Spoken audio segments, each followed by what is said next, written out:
Hi, welcome back. So this is part 2 of just discussing what we can do. And so on this one, I wanted to talk about stocking up. This falls into more of the prepper territory, but a little bit. The last 6 months, I have felt kind of like I need to be a prepper. I'm not gonna build a bunker. One, I don't have the money to do that, but I'm not gonna build a bunker, but I can and have been kind of stocking up, kind of buying a few more of what I know that we use. And it also, this gives you a chance to vote with your money. Money runs everything, and not buying at Amazon, reducing what I'm Walmart. I have always known that they give tons of money to Trump. Trying to figure out how to get away from Google, getting away from Facebook, reducing those kind of things. You know, places that have removed DEI programs. They didn't shop at Target much. They already were kind of the last couple of years during their Pride months removing things from different artists. That has already been vocalized in the sewing circles. So Target kind of got away from really when my son was real young. I did a little shopping there, but it's an hour away. Some of this stuff is easy because I don't have it close to me. Walmart is hard because it is our only store close. I have a couple of small grocery stores, but other than that, I do get a lot from the thrift store. That is somewhere that I'm associated with working for the nonprofit, so I have easy access to that. And it is in a town of money, so we do get nice things. But, over the past of being there, finding craft supplies for my kid, and that's, things that are already on the shelf. There are lots of craft supplies, things for your kids to do, toys. We have adjusted our price point to making it accessible for people. If you know anything about thrift stores, Goodwill is really not a thrift store you want to send your money to. They are more of a corporation. Most Habitat stores, they tend to be local. They pay every year for the name, but the people who are in the store, they are the people who are getting paid with the money that you spend there. They also need the funds to pay for the person who runs the nonprofit, not the board, but the executive director, their accountant, those kind of people. Grants don't pay for those people, but those people are needed to plan the houses that they're built. Our store, that's what we pay for. But any additional profit that we have over there does go towards building a house. But in our experience, the store is not paying for houses. The store is paying for the people to run the nonprofit, paying for the insurance. It's another big one. The insurance that we have to carry is massive. Taxes, those kind of things. Things that grants don't cover, that's what the store does cover. So doing a little bit of research on your local thrift stores, who gets paid out of the money that you're spending there. And that's also a good way to vote with your money. Some things that I have been doing to, food. Food is the biggest thing. And I know this go around, eggs are the new toilet paper. Luckily, we don't eat a whole lot of eggs in this house. I did do a little research on how to preserve them, and freezing is what is recommended. Getting like a silicone cupcake tray or cupcake cups, scrambling the eggs and then freezing them and then pop them out into freezer bags. They should thaw out for baking. I have read a little bit that they do fine for scrambled eggs. Obviously, you're not going to get a fried egg out of that. So that is something. I have frozen eggs. I have not unfrozen. I thawed them out to cook with them. We just don't use eggs that much.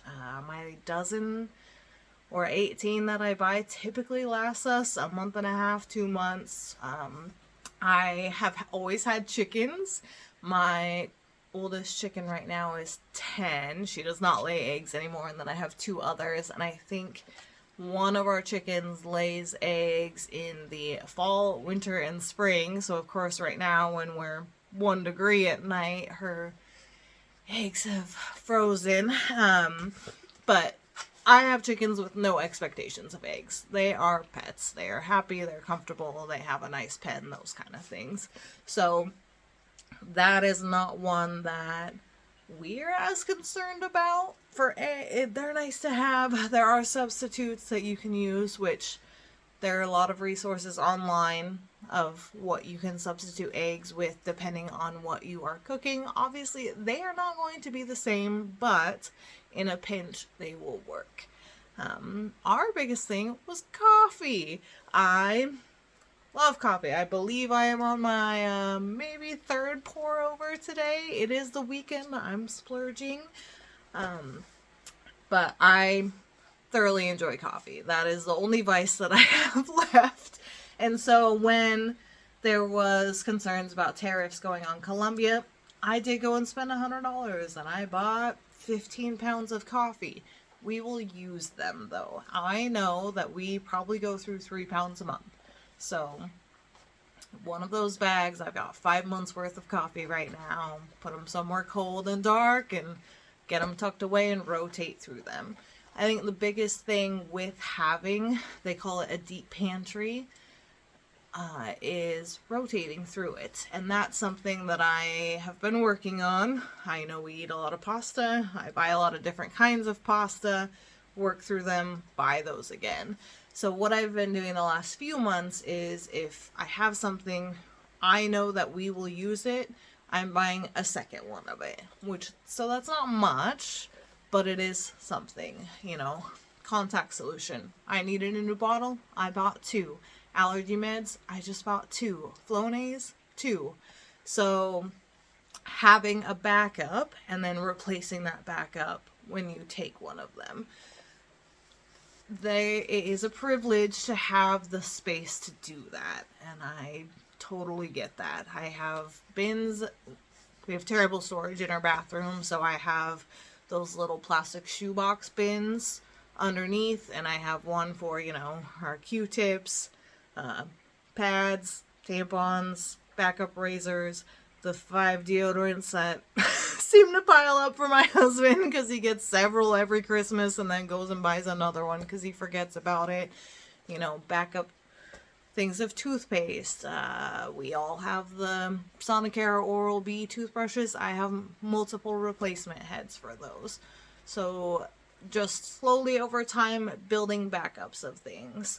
I eventually would like to get, I have a chest freezer and it is full, and so I'm trying to figure out how to organize it to rotate through my meat a little bit better, as well as I bought a giant box of corn dogs. Kid likes them, they freeze. If he doesn't like them, they'll be there when he decides again. So there is a chest or a stand-up freezer at Costco that has drawers. My parents have that for their meat. It's a really nice setup. So in the future, if I have an extra $400 and I'm ready to have another freezer, that's the one I will probably get. We got our chest freezer for free from them. I am super appreciative of it, and we are using it. So trying to just buy, if it's not perishable, you'll use it. Buying a second one, replacing that second one when you pull it out. And so that way, maybe we're a month out on food. On non-perishable foods, cans, those kind of things. Getting our membership at Costco, I think, has obviously been helpful for that. We've gone kind of every 2 weeks, just see what we use, see what I want again. No, I don't want a 5-pound bag of carrots every 2 weeks, but once a month I can get one and we'll use it and make carrot sticks, and we did all sorts of things. We used it. Their barbecue pork is really good. No, I don't want that every 2 weeks. We just got our second one, but making pork fried rice, slicing the barbecue pork as a snack at work is great. I pack my lunches every day.